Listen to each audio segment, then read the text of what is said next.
ด5 โมงครึ่งตะเวน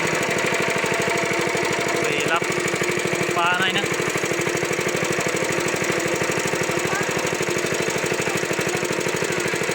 นักไปทางไหนละน้องแอนเล่นน้ำเป็นฝูงเลยพี่น้องโอ้บรรยากาศ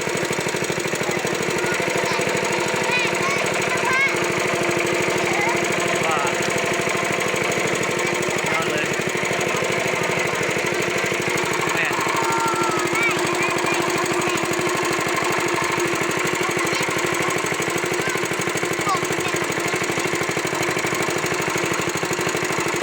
นี่อยู่วังสะโยนพี่น้องวังสะโยนต่อไปวังหมูเป็นวังที่อันตรายเนาะหรือว่าประสบการณ์ที่บ้านมาเพิ่งก็ไม่ค่อยดีนะมีคนเสียชีวิตวังหมู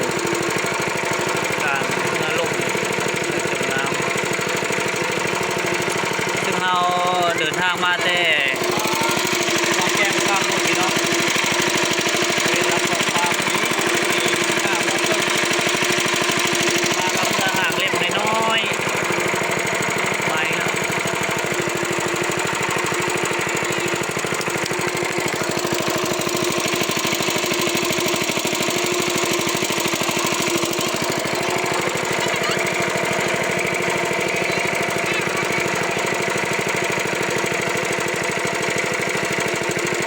โมเมนต์ป่าบอนให้พี่น้องนกแอ่นเล่นน้ำ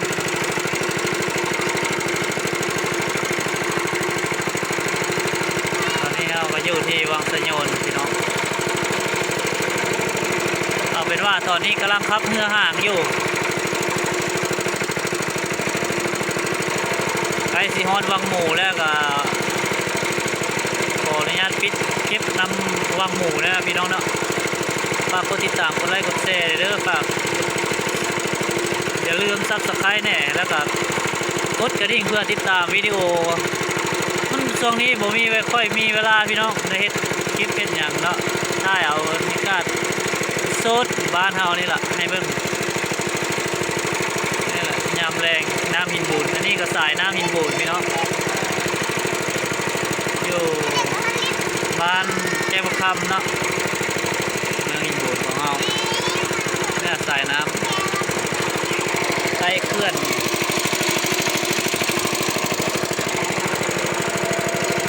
อันนี้เป็นหางวังหมูนะเป็นโกวังสะโยนตัวแม่ขออนุญาตเด้อพี่น้องวอลพิษอันนี้หางวังหมูเป็นแกงหมูแล้วอันนี้ยังมอดวังสะโยนพี่น้องตอนนี้เท่าเดินทางเข้าสู่วังหมูแล้วพี่น้องจักไปทางไหนเวลานกก็ได้ก็แป๊บเดียวก็เห็นละมาแล้วมือหนึ่งครับเงือห่างมือหนึ่งจับโทรศัพท์เอาเป็นว่าปิดคลิปเท่านี้เด้อพี่น้องเด้อขอขอบใจที่กดติดตามกดไลค์กดแชร์กดซับสไครต์อย่าลืมกดกระดิ่งนำขอขอบใจสวยรับยูเด้อวินี่สวยรับยูเด้อ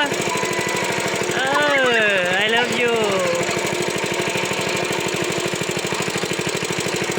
ขอขอบใจ